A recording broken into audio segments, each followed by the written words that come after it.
नमस्कार, आप देख रहे हैं 10 का दम। मैं हूं आपके साथ रवीश, मेरे साथ हैं लतिका और हम आज बात करेंगे डीसी वर्सेस आरआर के मैच की। दिल्ली कैपिटल्स और राजस्थान रॉयल्स की टक्कर होने वाली है और दोस्तों देखना पड़ेगा कि इस टक्कर का नतीजा क्या आता है, क्योंकि प्लेऑफ की रेस के लिए ये मैच काफी ज्यादा इंपॉर्टेंट है। रिमेंबर, राजस्थान रॉयल्स के ज्यादा पॉइंट्स हैं तो दिल्ली थोड़ा सा मुश्किलों में है लतिका। लेकिन कल जो मैच खेला गया उसकी भी बात कर लेते हैं। Lucknow super giants versus Gujarat Titans. और गुजरात टाइटंस ने जिस तरीके का खेल दिखाया, मतलब लखनऊ सुपर जायंट्स को चारों खाने चित कर दिया। 100 रन भी नहीं बनाने दिए लखनऊ सुपर जायंट्स को। तो क्यों लखनऊ सुपर जायंट्स की इतनी हालत खराब हो गई, आइए आपको दिखाते हैं।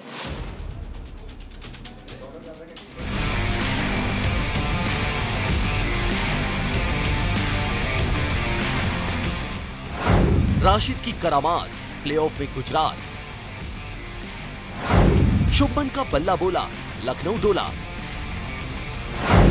Rahul flop, Hardik on top. Rahul जैसा बल्लेबाज, स्टॉइनिस होल्डर जैसे ऑलराउंडर्स और चमीरा अवेश जैसे गेंदबाज, इतने मैच विनर होने के बावजूद एमसी के मैदान पर लखनऊ सुपर जायंट्स चारों खाने चित हो गई। पिछले कुछ दिनों से दिलेरी दिखाते हुए लगातार 4 मैच जीतने वाली लखनऊ सुपर जायंट्स की टीम गुजरात टाइटंस के सामने धराशायी हो गई। चुनौती देना तो दूर, पूरे मैच में टीम लड़खड़ाती रही। बल्लेबाजी इतनी खराब रही कि एलएसजी 100 के आंकड़े को भी नहीं छू सकी। गुजरात ने पहले बल्लेबाजी करते हुए 20 ओवर्स में 144 रन का स्कोर बनाया। जवाब में लखनऊ की टीम 13.5 ओवर में 82 रन पर सिमट गई। गुजरात टाइटंस ने मैच 62 रनों से अपने नाम कर लिया। टॉस जीतकर पहले बल्लेबाजी करने उतरी गुजरात टाइटंस की तरफ से इनफॉर्म बल्लेबाज शुभमन गिल ने एक बार फिर गेंदबाजों की क्लास ली। हालांकि गुजरात को खराब शुरुआत मिली। उसने रिद्धिमान साहा, मैथ्यू वेड और कप्तान हार्दिक पांड्या के तौर पर महज 51 के स्कोर पर 3 विकेट गंवा दिए। लेकिन इसके बावजूद शुभमन ने संयम नहीं खोया और एक छोर पर टिककर डेविड मिलर के साथ साझेदारी बनाई। दोनों के बीच चौथे विकेट के लिए 52 रन की अहम साझेदारी हुई, जिसका बाद में टीम को फायदा मिला। मिलर के आउट होने के बाद शुभमन और राहुल तेवतिया ने विस्फोटक अंदाज दिखाया और टीम को 144 के सम्मानजनक स्कोर तक पहुंचाया। शुभमन गिल ने 49 गेंदों पर 63 रन की पारी खेली, जिसमें 7 चौके शामिल रहे। डेविड मिलर ने 24 गेंदों पर 26 रन बनाए, जिसमें 1 चौका और 1 छक्का शामिल रहा। राहुल तेवतिया ने 16 गेंदों पर 22 रन बनाए, जिसमें 4 चौके शामिल रहे। लखनऊ की गेंदबाजी में भी वो धार नहीं दिखी जिसका उसने इस सीजन में अब तक लोहा मनवाया है। मोहसिन खान और कुणाल पांड्या बेशक किफायती रहे, लेकिन उन्होंने बहुत कम विकेट निकाले। लखनऊ ने गुजरात के कुल 4 विकेट गिराए, जिसके चलते वो 144 के स्कोर तक पहुंच गया। अच्छी गेंदबाजी करते हुए आ रहे दुश्मंता चमीरा और जैसन होल्डर महंगे साबित हुए। दोनों ने कुल 75 रन लुटाए। हालांकि अवेश खान ने अच्छी और घातक गेंदबाजी की। अवेश ने 4 ओवर की गेंदबाजी में 26 रन दिए और 2 विकेट अपने नाम किए। लक्ष्य का पीछा करने उतरी लखनऊ की टीम अच्छी शुरुआत नहीं कर पाई। हालत ये थी कि पावर प्ले खत्म होने से पहले 33 के स्कोर पर उसने 3 विकेट खो दिए, जिसमें 2 बड़े विकेट कप्तान केएल राहुल और क्विंटन डिकॉक के रहे। फॉर्म में चल रहे राहुल ने गलत समय पर शॉट खेलने के चक्कर में अपना विकेट गंवा दिया। राहुल को एहसास था कि स्कोरबोर्ड पर कोई बड़ा टारगेट नहीं है। ऐसे में क्रीज पर टिककर टारगेट के करीब पहुंचने की बजाय उन्होंने जल्दबाजी की और शमी की गेंद पर पुल शॉट के चक्कर में आउट हो गए। डेब्यूटेंट करण शर्मा का दिन अच्छा नहीं रहा। लखनऊ की तरफ से केवल दीपक हुड्डा ने थोड़ी बहुत जोर आजमाइश की, लेकिन दूसरे छोर में साथ न मिल पाने के कारण दबाव में आकर वो भी आउट हो गए। लखनऊ के लिए सबसे ज्यादा रन हुड्डा ने ही बनाए। दीपक हुड्डा ने 26 गेंदों पर 27 रन की पारी खेली, जिसमें 3 चौके शामिल रहे। गुजरात की ओर से राशिद खान ने घातक गेंदबाजी की। वहीं मोहम्मद शमी, यश दयाल और डेब्यूटेंट साई किशोर ने भी बखूबी उनका साथ निभाया। राशिद के सामने टॉप से लेकर निचले क्रम का कोई भी बल्लेबाज हिमाकत नहीं कर सका और विकेट गंवाता रहा। वहीं शमी ने विरोधी कप्तान राहुल को पवेलियन भेजा। बाएं हाथ के गेंदबाजों यश और साई किशोर ने भी किसी को नहीं टिकने दिया। गुजरात टाइटंस के लिए राशिद खान ने 24 रन देकर 4 विकेट लिए।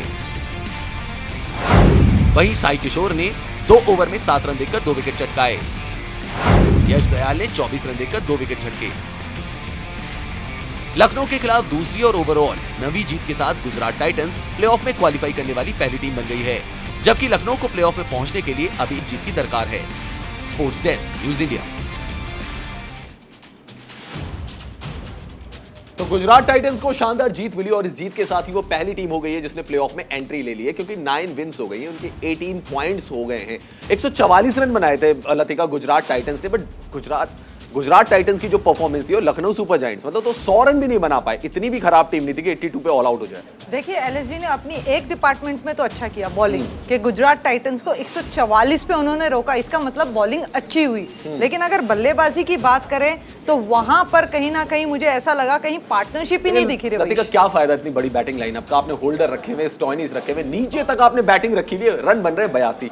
तो मुझे लगा कि जहां रविश हमेशा क्रिकेट में कहा जाता है अगर low scoring, Shubman Gill 20 run और मार जाते हैं, उनके 83 हो जाते हैं। जहां पर लो स्कोर होता है ना जिस मैच में, वो हमेशा इसी तरह से दिखाई देगा। उसके रिजल्ट आपको इतने ऐसे ही दिखाई देंगे, बहुत क्लोज जाता है, क्योंकि आपका एक तो लो स्कोर है, आप उसको चेज कर रहे हैं, तो वहां पर आपका माइंडसेट चेंज कहां गया। तो आप 82 रन का मतलब तो ये है कि आप धराशायी हो गए, मतलब पूरा आपने चारों खाने चित कर दिया। वो तो बाद में हो गए ना, वो क्योंकि आपका माइंडसेट कैसा है, आप किस तरह से बल्लेबाजी करने जा रहे हैं। लेकिन यहाँ मैं दाद दूंगी गुजरात टाइटंस के बॉलर्स की, खासकर शमी की, कि कितना परेशान उन्होंने किया है ना बल्लेबाजों को, खासकर केएल राहुल ये देख लीजिए, धराशायी हो रखे केएल राहुल। बिल्कुल, और इसी की वजह से जो प्रेशर मेंटेन हुआ, बाहर जो बल्लेबाज बैठे होते हैं ना रविश, वो भी एक आइडिया लेते हैं जब कोई अंदर बल्लेबाजी कर रहा होता है कि किस तरह से गेंदबाजों को खेल रहा है बल्लेबाज। तो मुझे लगता है कभी कभी क्या रहता है कि प्लेयर्स जो डगआउट में बैठे हैं वहां क्या हलचल हो रही है उसका भी प्रेशर ले लेते हैं, और कल के सिनेरियो में मुझे लगता है एलएसजी कुछ इसी तरह के मोमेंटम में रही है। बिल्कुल, हमारे साथ बबीता नेगी भी जुड़ गई है, क्रिकेटर हैं। बबीता के पास हम सीधे चलते हैं। बबीता, कल आपको क्या प्रॉब्लम नजर आई लखनऊ सुपर जायंट्स में? इतनी बड़ी बैटिंग लाइनअप, क्या ये टीम सिर्फ केएल राहुल पर डिपेंडेंट है कि अगर वो रन बनाएंगे तो ही ये टीम जीतेगी, और अगर वो जल्द आउट हो जाएंगे तो फिर टीम के ऊपर प्रेशर आ जाता है बहुत ज्यादा? आई थिंक मेरे को ये लगा कि दोनों टीम में एक डिफरेंस रहा। वैसे तो ये लो स्कोरिंग गेम था, राइट, बट जैसे उनका स्कोर भी कम था, बट जब चेस करने का टाइम आया तो लखनऊ की टीम में से शायद मुझे नहीं लगता किसी ने भी रिस्पॉन्सिबिलिटी ली। गुजरात टाइटंस में एक ये था कि शुभमन गिल एंड तक खड़े थे। अगर ठीक है कि स्कोर लो भी था, बट वो एंड तक उसने साथ दिया जो भी आ रहा था, और वो उन्होंने पूरे 20 ओवर्स खेले। बट इन्होंने रिस्पॉन्सिबिलिटी नहीं ली, और मुझे लगा कि बैट्समैन ने शॉट सिलेक्शन थोड़ा गलत किया, उसकी वजह से उनके विकेट्स एकदम गिर गए।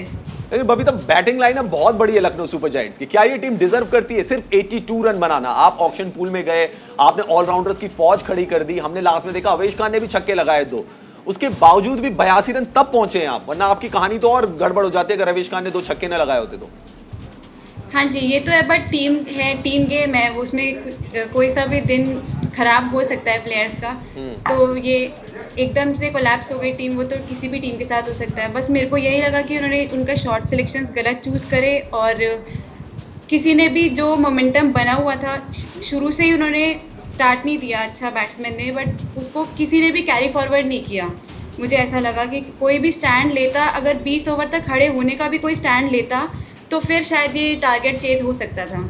लतिका, क्या एक हड़बड़ी नजर आ रही थी लखनऊ सुपर जायंट्स के अंदर? 144 रन बनाए थे गुजरात टाइटंस ने, 145 रन का टारगेट था, कोई इतना बड़ा टारगेट नहीं था, बट ऐसा लग रहा था लखनऊ सुपर जायंट्स की बैटिंग को देखते हुए जब केएल राहुल खेलने आए, ऐसी हड़बड़ी लग रही थी कि 200 रन चेज करने हो इस टीम को। देखिए, वो हड़बड़ी कब नजर आती है? जब गेंदबाज उनके सामने अच्छी गेंदें डालते हैं तो उनके पास कोई, उनकी बुक में कोई जवाब नहीं था उस पर्टिकुलर बॉल्स का, तो ये एक रीजन था कि वो हड़बड़ाहट दिखाई दी कि इन गेंदों से कैसे बचा जाए। लेकिन यहाँ पर शमी ने जिस तरह से परेशान किया और विकेट ली केएल राहुल की, और एक मोमेंटम जो है वो ब्रेक किया एलएसजी का। बिल्कुल बबीता ने सही कहा कि मोमेंटम उन्होंने क्रिएट ही नहीं किया। ओपनर्स जल्दी आउट हो गए, उसके बाद जो हुड्डा है वो थोड़ी देर तक रुके, लेकिन उनके साथ किसी ना किसी को पार्टनरशिप के लिए वहाँ रिस्पॉन्सिबिलिटी लेनी चाहिए थी। इतना बड़ा टारगेट था नहीं आपके पास बेहतरीन बल्लेबाजी है। आप चाहे मिडिल ऑर्डर की बात करें, चाहे फिनिशर्स की बात करें, जैसे आपने कहा कि आवेश खान ने भी आके 2 छक्के लगा दिए। तो मुझे लगता है कि ये कहीं ना कहीं पार्टनरशिप की बात भी है, और बबीता ने जैसे कहा कि रिस्पॉन्सिबिलिटी, बिल्कुल अगर आप इस तरह के मैचेस हारते हैं, लो स्कोरिंग मैच हारते हैं, तो इससे कहीं ना कहीं चिंता की बात है कि मोमेंटम कैसा आप क्रिएट क्या लतिका कल बैटर रीड किया पिच एंड कंडीशंस को, सर्कमस्टेंसेस वॉसेस को गुजरात टाइटंस ने, क्योंकि देखिए आप फर्ग्यूसन नहीं थे, साई किशोर को खिलाया, राशिद खान ने जो जबरदस्त गेंदबाजी की कि हम जनरली देखते गुगली फेंकते, बट कल लेग ब्रेक भी देखने को मिला राशिद खान से, और पूरे मिडिल ऑर्डर की कमर तोड़कर उन्होंने रख दी। तो क्या बैटर पिच इन कंडीशंस को हार्दिक पांड्या ने रीड किया था बजाय कि केएल राहुल के? देखिए, टॉस जो जीतता है उसके पास ये चांस होता है कि वो किस तरह से अपना डिसीजन लेता है, और मुझे लगता है गुजरात टाइटंस के पास वो चांस गया और उन्होंने उस रीडिंग अच्छी की पिच की कि आप अगर पहले बल्लेबाजी करेंगे तो क्या सेट कर सकते हैं, अगर चेस करने आएंगे तो क्या आप चेस कर सकते हैं। तो ये कह सकते हैं कि रवीश यहाँ पर कि जो टॉस गुजरात टाइटन के फेवर में गया ना, तो कहीं ना कहीं वहीं से ही मैच उनके फेवर में चला गया था। चलिए, एक बहुत बड़ा पॉइंट था कि भैया टॉस जीता, पहले बैटिंग करने का उन्होंने फैसला किया।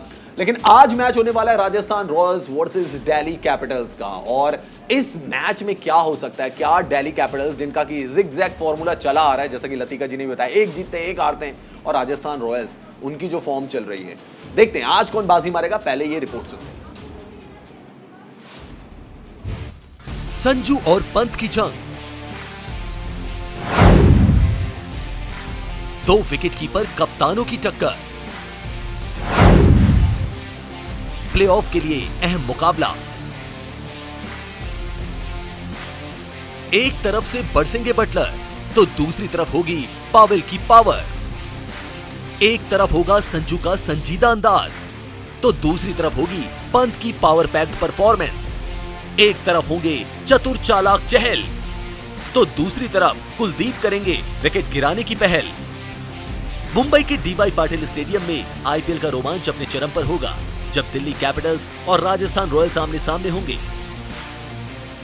दोनों ही टीमों का लक्ष्य है प्लेऑफ। राजस्थान का पलड़ा बेशक थोड़ा भारी है, लेकिन दिल्ली भी वापसी कर सकती है। एक जीत एक हार, ये दिल्ली का इस साल ट्रेंड रहा है। पिछले 9 मैचों को देखें तो दिल्ली ने एक जीता और एक हारा है। उसके प्रदर्शन में कंसिस्टेंसी नाम की कोई चीज ही नहीं है। क्योंकि दिल्ली पिछला मैच हार कर आई है, इसलिए अगर वो अपने ट्रेंड के मुताबिक ये मैच जीत जाती है तो राजस्थान के लिए बड़ी परेशानी हो सकती है। लेकिन राजस्थान के लिए अच्छी बात यह है कि वो जीत के साथ इस मैदान में कदम रखेगी। दिल्ली को पिछले मैच में चेन्नई सुपर किंग्स से 91 रनों से बड़ी हार का सामना करना पड़ा था, जबकि राजस्थान ने पंजाब को 6 विकेट से हराया था। दिल्ली पिछले मैच की हार को भुलाकर आईपीएल प्लेऑफ की दौड़ में बने रहने के लिए राजस्थान को हराने के इरादे से उतरेगी, जबकि रॉयल्स जीत की लय को कायम रखना चाहेंगे। दिल्ली ने अब तक खेले 11 मैचेस में से 6 मैच गंवाए हैं। उसकी प्लेऑफ की राह इतनी आसान नहीं है, क्योंकि सनराइजर्स हैदराबाद और पंजाब किंग्स के 11 मैचों में 10 पॉइंट हैं। हालांकि दिल्ली का नेट रन रेट प्लस में है, जो उसे हैदराबाद और पंजाब से ऊपर रखता है, लेकिन उसे प्लेऑफ की टिकट के लिए अगले तीनों मैच जीतने होंगे, जबकि राजस्थान को क्वालिफाई करने के लिए 2 ही अंक की जरूरत है। उनका रन रेट भी प्लस में है। आईपीएल के अंक युद्ध को अगर समझा जाए तो राजस्थान रॉयल्स ने 11 मैच खेले हैं, उन्हें 7 में जीत मिली है और 4 में हार का सामना करना पड़ा है। उनके 14 पॉइंट्स हैं। दिल्ली कैपिटल्स ने 11 मैच में से 5 जीते हैं और 6 गंवाए हैं, उनके 10 पॉइंट्स हैं। इस सीजन दिल्ली की टीम लगातार अच्छा प्रदर्शन कर पाने में नाकाम रही है। हैदराबाद को हराने के बाद वो चेन्नई सुपर किंग्स से 91 रन से हार गई। बल्लेबाजी में डेविड वार्नर के बल्ले से रन निकल रहे हैं, लेकिन उन्हें ओपनिंग जोड़ीदारों से मदद नहीं मिल रही है। दिल्ली पृथ्वी शॉ से लेकर मनदीप सिंह और श्रीकर भरत को आजमा चुकी है, लेकिन वार्नर का सही सलामी जोड़ीदार नहीं मिला है। दिल्ली के लिए सबसे बड़ी चिंता कप्तान ऋषभ पंत का फॉर्म है। वो थोड़े बहुत रन तो बना रहे हैं, लेकिन उसे बड़े स्कोर में तब्दील नहीं कर पा रहे हैं, जबकि टीम को उनसे और बेहतर परफॉर्मेंस की उम्मीद रहेगी। डेविड वार्नर ने अब तक खेले 9 मैच में 375 रन बनाए हैं, जिसमें 4 अर्धशतक शामिल हैं। ऋषभ पंत ने 11 मैच में 281 रन बनाए हैं, जिसमें एक भी अर्धशतक शामिल नहीं है। रॉयल्स के पास टूर्नामेंट का सर्वश्रेष्ठ गेंदबाजी आक्रमण है। युजवेंद्र चहल 22 विकेट ले चुके हैं और पर्पल कैप होल्डर हैं। वहीं रविचंद्रन अश्विन, ट्रेंट बोल्ट और प्रसिद्ध कृष्णा ने भी अच्छा प्रदर्शन किया है। युजवेंद्र चहल ने 11 मैचों में 22 विकेट अपने नाम लिए हैं, जिसमें 40 रन देकर 5 विकेट लेना उनकी बेस्ट परफॉर्मेंस है। राजस्थान के लिए सबसे अच्छी बात यह है कि टीम अब जॉश बटलर पर ज्यादा निर्भर नहीं है। यशस्वी जायसवाल ने पंजाब के खिलाफ पिछले मैच में अर्धशतक जड़ा था। हालांकि संजू सैमसन और देवदत्त पडिक्कल को बेहतर पारियां खेलनी होंगी। टीम को इस मैच में सिमरन हेटमायर की कमी खल सकती है, जो अपने बच्चे के जन्म के कारण गयाना लौट गए हैं। Sports desk, news India.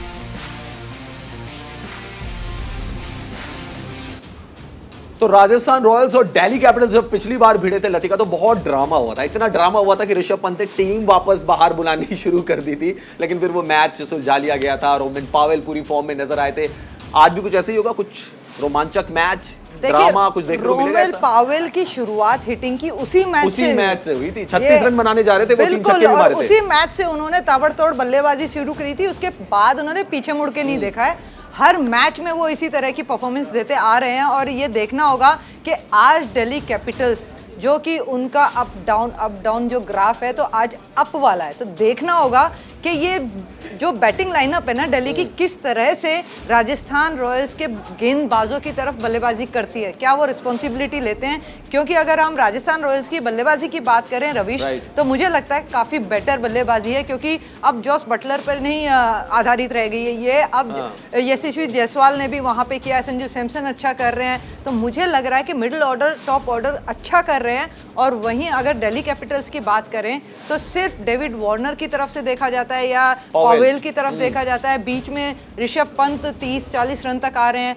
कोई पार्टनरशिप नहीं दिख रही है दिल्ली कैपिटल्स की। तो चलिए हम ये भी देख लेते हैं, आप भी, क्योंकि लतिका दिल्ली की विमेंस टीम की कैप्टन रही हैं, बबीता भी कैप्टन रही हैं, तो बबीता के पास एक बार चलते हैं और उसके बाद सुपर फैन से भी कनेक्ट होते हैं। बबीता, क्या लग रहा है? लतिका तो कह रही है कि एक अप एंड डाउन वाला सीन है, आज क्या सीन हो सकता है दिल्ली कैपिटल्स का? पिछला मैच क्योंकि हारे थे, तो लतिका कह रही है आज जीतेंगे।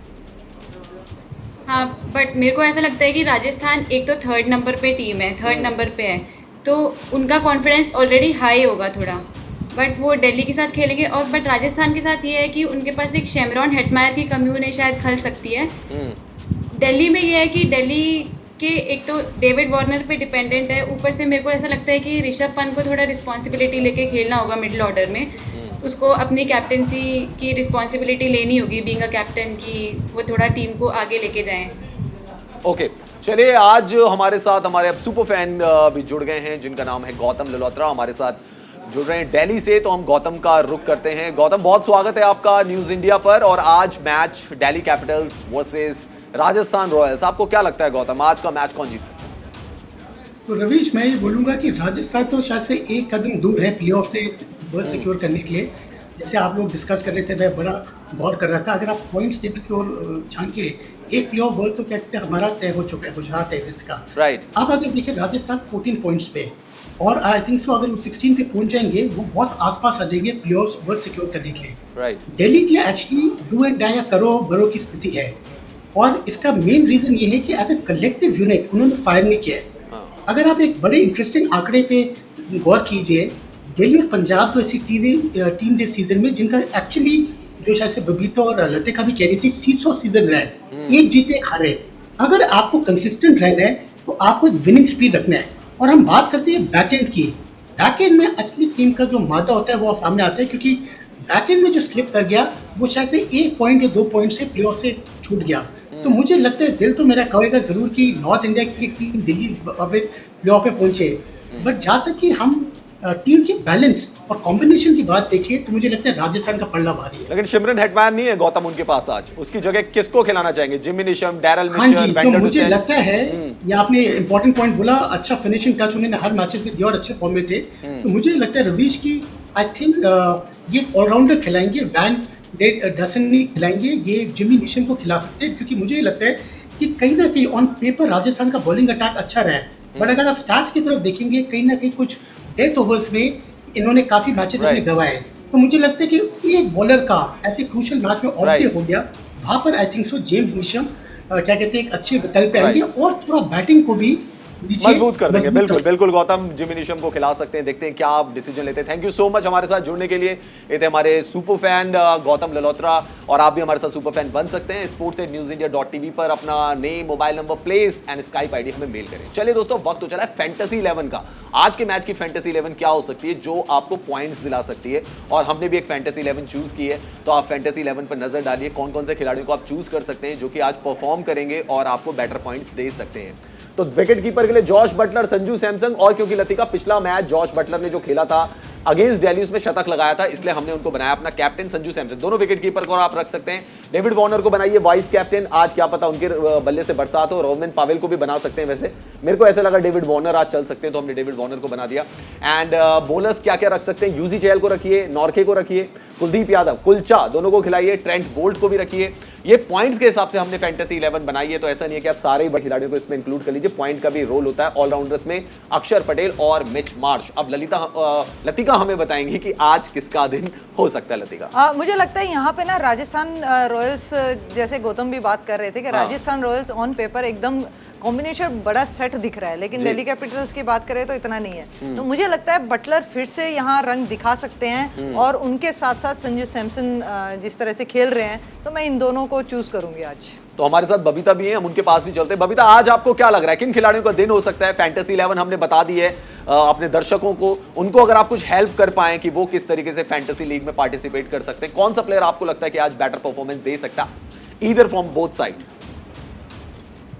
मेरे को ऐसा लगता है कि दिल्ली की टीम से एक तो डेविड वार्नर रन कर सकता है और ऋषभ पंत भी रन कर सकते हैं आज। और राजस्थान से हैं, राजस्थान में से जोस बटलर पे रिलाई करती हूँ मैं मोस्टली, और संजू सैमसन भी थोड़ी रिस्पॉन्सिबिलिटी लेके खेलेगा तो वो भी रन कर सकते हैं। देखिए रवि, फिनिशर का रोल कौन प्ले करेगा? लेकिन राजस्थान के लिए अगर उनके पास शिमरन हेटमायर जो इतने बड़े फिनिशर हैं, लतिका, उनकी जगह किसको ये रोल प्ले करना पड़ेगा? मुझे लगता है कि निशम को अगर ये लाएंगे तो वहाँ बेहतर रहेगा, क्योंकि राजस्थान के अगर हम बात करें तो वहाँ तक शायद ज़रूरत ना पड़े, लेकिन अगर ज़रूरत पड़ेगी भी तो आपके पास एक बॉलर भी एक्स्ट्रा आ रहा है, एक बल्लेबाज भी एक्स्ट्रा आ रहा है, तो मुझे लगता है उसी के साथ जाना चाहिए। एक और विकल्प है वैसे उनके पास, Daryl Mitchell. Let's see guys, चलिए कुछ खबरें आपको बताते हैं फटाफट अंदाज में, और क्या क्या हो रहा है क्रिकेट की दुनिया में। तो भारतीय बल्लेबाज सूर्य कुमार यादव चोट के कारण 6 हफ्तों के लिए क्रिकेट एक्शन से बाहर हो गए हैं। उनके आगामी दक्षिण अफ्रीका सीरीज के शुरुआती मैचेस से बाहर होने की भी उम्मीद है, संभावना है। मतलब बता दें कि उन्हें 6 मई को गुजरात के खिलाफ मैच में कलाई में चोट लग गई थी, जिसके चलते वो मुंबई इंडियंस पिछले मैच भी नहीं खेले थे मुंबई इंडियंस के लिए। इसके अलावा चेन्नई सुपर किंग्स के स्टार ऑलराउंडर रविंद्र जडेजा चोट के कारण आईपीएल से बाहर हो सकते हैं। उन्हें रॉयल चैलेंजर्स बैंगलोर के खिलाफ मुकाबले में फील्डिंग के दौरान हाथ में चोट लग गई थी, जिसके बाद वो दिल्ली कैपिटल्स के खिलाफ पिछले मैच में नहीं खेले थे। 3 मैच बचे हुए हैं। रविंद्र जडेजा टीम के साथ नहीं रहेंगे, बाहर हो गए हैं आईपीएल से, ऐसी खबरें आ रही हैं। एक और खबर आपको बताते हैं, बीसीसीआई आईपीएल 2022 की क्लोजिंग सेरेमनी के लिए भारतीय क्रिकेट टीम के पूर्व कप्तानों को न्योता दे सकती है। इसके अलावा बीसीसीआई बॉलीवुड अभिनेता रणवीर सिंह और सिंगर AR रहमान यानी कि म्यूजिक डायरेक्टर जो हैं, उनको एक शो के लिए आमंत्रित कर सकती है। बता दें कि बीसीसीआई की ओर से आईपीएल की ओपनिंग और क्लोजिंग सेरेमनी का बड़े स्तर पर आयोजन किया जाता है, लेकिन इस बार वो क्लोजिंग सेरेमनी को भव्य बनाना चाहते हैं। इंग्लैंड के नए टेस्ट कोच होंगे। जानकारी के मुताबिक England and Wales Cricket Board और मैकलम के बीच समझौता हो गया है। ईसीबी की ओर से आगामी कुछ दिनों में इस बारे में आधिकारिक घोषणा भी की जाएगी। इंग्लैंड मेंस टीम के जो डायरेक्टर हैं यानी कि रॉबर्ट की, उन्होंने कहा है कि वो मैकलम के साथ टच में है, तो हो सकता है कि ब्रैंडन मैकलम जो कि केकेआर के कोच हैं, वो हो सकता है कि कोच बने इंग्लैंड की। तो चलिए, तो हमने फटाफट अंदाज में आपको खबरें बताई। Latika, your final take, RR और डीसी? जो ग्राफ है ना वो डीसी का है, तो मैं डीसी की तरफ ही रहूंगी। चलिए, लतिका ने तो बोल दिया कि वो डीसी की तरफ है। हमारे साथ बबीता भी जुड़ी थी, आपका भी बहुत बहुत शुक्रिया। फिलहाल 10 का दम में इतना ही। आप देखते रहिए न्यूज़ इंडिया।